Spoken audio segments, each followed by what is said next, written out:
Hey everyone, this is Nathan, and welcome to Hail. If you're new here, I post videos about movies, whether that be the Criterion Collection, Oscars, the Disney Collection, animated movies, black and white, really anything movies, and the occasional TV show like today. So if you like any of those things I just mentioned, please definitely consider hitting that subscribe button. So today, I'm going to be talking about Avatar: The Last Airbender TV show. I just finished this show for the first time this last week, and man, was it good. Now, here's my experience with Avatar: The Last Airbender. When I was a kid, I watched maybe 5 episodes max, and it definitely wasn't a thing where I watched it consistently. It was more so I was channel surfing, and if Avatar was on, I would watch it, because I liked the show. But really, the only episode I remembered from that was, I think it's called The Great Divide, where the two parties go into the canyon, and they sneak food in, and they're attacked by the creatures, all that. That was the only episode I remembered from the show. However, I did remember Aang, how he's an airbender, then Katara's a waterbender, and then I knew she had a goofy brother, and then I knew that there was a bad guy who was bald with like a ponytail.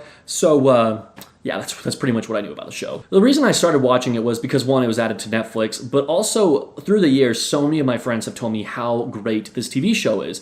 And so I wanted to give it a try finally. So I finished the series this last Wednesday, and the day after I finished the series, I watched the movie, and man, was that a mistake. I knew the movie was awful, but oh my gosh, it was really, really awful. Like one of the worst movies I've ever seen. In fact, I feel like this is how it was behind the scenes of filming. All right, guys, scene 14, take 4. Aang, we've got to get out of here. If Iroh and Zuko find out that you're the Avatar... Right, so I'm going to cut you there. I feel like you're saying the characters' names a little strangely. You got to pronounce them Avatar, Aang, Uncle Iroh.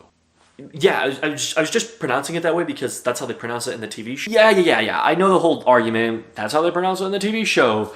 The thing is, we want to be more historically accurate. The TV show's fiction, so it doesn't really matter what's historically accurate and what's not. Yeah, so I get that argument too, but last time I checked, I'm the director. You're the actor. All right? So, act and do it my way, please. All right. Yeah, and then one last thing. You're too animated when you're acting. I need you to be more stiff.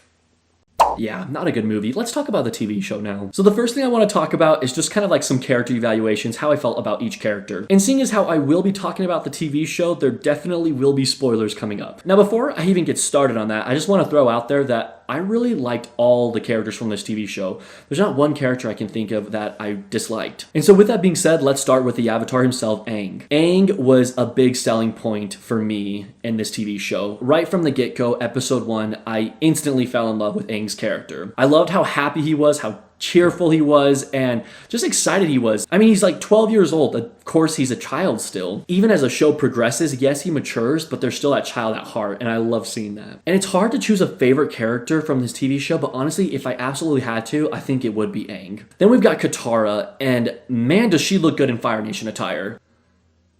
Yeah, anyways, it was really cool seeing her character development as well. All the character development was just so great in this show, but I really loved seeing Katara's role as like the motherly figure of the gang. She's very inspiring at parts, and I really appreciated that. And I also loved seeing her attempts at making jokes because they're never funny. In fact, the TV show literally acknowledges that she does not have the comedic gene in the family. And then Sokka, I mean, obviously he's hilarious. Like, he's the funniest character of the TV show. And if it's not Sokka, it's probably Aang or Uncle Iroh. But it's just hard because there's so many funny characters, except for Katara. But he's hilarious. I laughed at numerous things throughout the TV show, but the thing that's popping up most in my head right now is when Aang and Momo disappear and they visit the lion turtle. When they visit them, they disappear and they realize Momo's missing as well as Aang, and literally very first conclusion that Sokka jumps to is that Appa ate Momo. And so he like opens up Appa's mouth and starts searching Appa's mouth. It was so hilarious. Oh man, I love Sokka. And then you've got Toph, the blind bandit. Toph is great. I'm not gonna lie, at first when she was introduced, I wasn't a huge fan of her. I didn't dislike her, but I just wasn't a huge fan of her. She definitely comes off as a huge punk and just kind of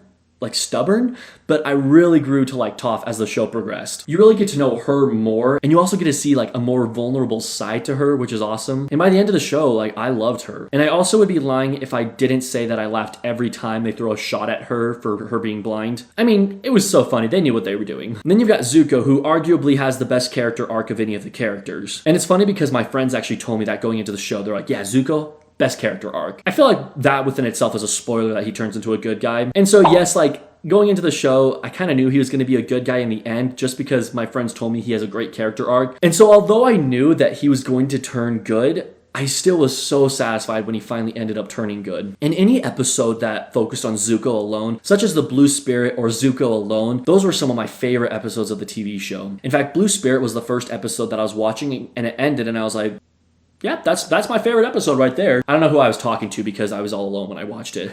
And then you got the one, the only, Uncle Iroh. I freaking love Uncle Iroh. Going into the show, all my friends told me that Uncle Iroh was their favorite character, and after episode 1 or 2, I was like, I guess I could see that. Wise old man, you know, has a few funny lines here and there. No, Uncle Iroh is amazing. There's so many reasons to love Uncle Iroh. First, his passion for tea. I love how much he loves tea. I don't even drink tea, but I love that he loves tea. And then also, I loved how he never gives up on Zuko. In season 3, when Zuko reunites with Iroh and they just hug and they're reunited and Zuko just apologizes. Gosh, I'm getting chills right now. I love that part so much. And obviously, his songs are both comedic and emotional. You've got this song where he's singing about 4 seasons or the pretty girls in Ba Sing Se. And then, of course, you got Leaves from the Vine, which is... man, that's an emotional song right there.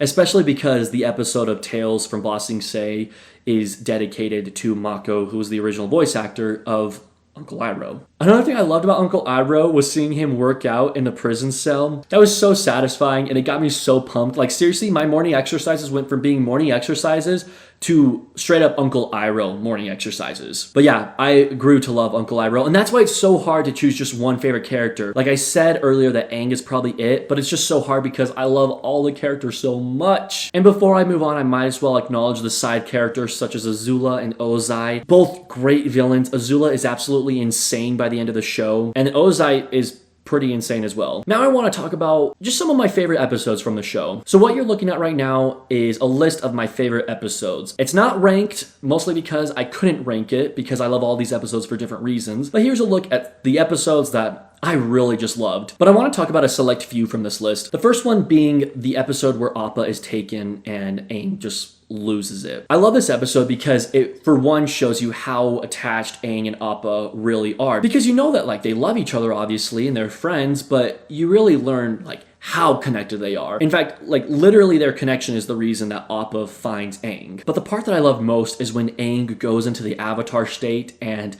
he's about to just, like, straight up destroy these sandbenders. And in that moment, Katara runs up to him and grabs his hand, knowing the danger that could await her. And she just embraces him. And he goes from being in the Avatar state, about to probably destroy all those sandbenders, to just falling in her arms and crying. I cried. Like that episode, the tears came in my eyes. Man, I love that episode so much. Because not only did it show you again that emphasis on Aang and Appa's relationship, but it showed you the emphasis on Katara and Aang's relationship and how she's there for him. She's there for him while he's mourning. She mourns for him. Another episode I really loved is really the 4-part finale, Sozin's Comet. I was so satisfied with the finale to this TV show. It really leads you to believe that Aang has to kill Ozai, and that's against all his morals. So I was really wondering what they were going to do because, I mean, what else can he do? But I loved the finale, how instead of killing him, he just takes his firebending away from him. This was such a genius thing to do from the show writers because not only does it satisfy defeating Ozai, but it also still speaks to the Nickelodeon audience, the kids who are watching the show, and they don't have to see him murder the bad guy. And to the adults who are watching this show, it's still just as satisfying. Like, it was so... I just have to, like, pause and just, like, appreciate it because I love that ending. I thought it was so genius of them. And then it was also so cool seeing the Agni Kai between Azula and Zuko. It was interesting because after I finished the last episode, I called my buddy Tyler and we just talked for like 20 minutes about the show. And the word I used to describe that Agni Kai between the two siblings is beautiful. And that might be a little bit of a weird word to describe it, but that's just what it was. The blue flames and the orange flames meeting each other and the choreography of the duel, it was just all so beautiful. And the fight ends with Azula just going absolutely insane. She's chained up and she's like laughing, crying, whining, and it's like honestly kind of scary to see. Azula's just absolutely insane, and it was really sad but cool to see her descent into madness. It's cool how you get to see like her go from villain to worst villain, and then Zuko, on the other hand, go from villain to hero. This show is great. It went from something that I had heard was good to something that I knew was good and even better than I expected. I'm just so glad that I finally watched it. That concludes this video. Thank you guys so much for hearing my thoughts on Avatar: The Last Airbender.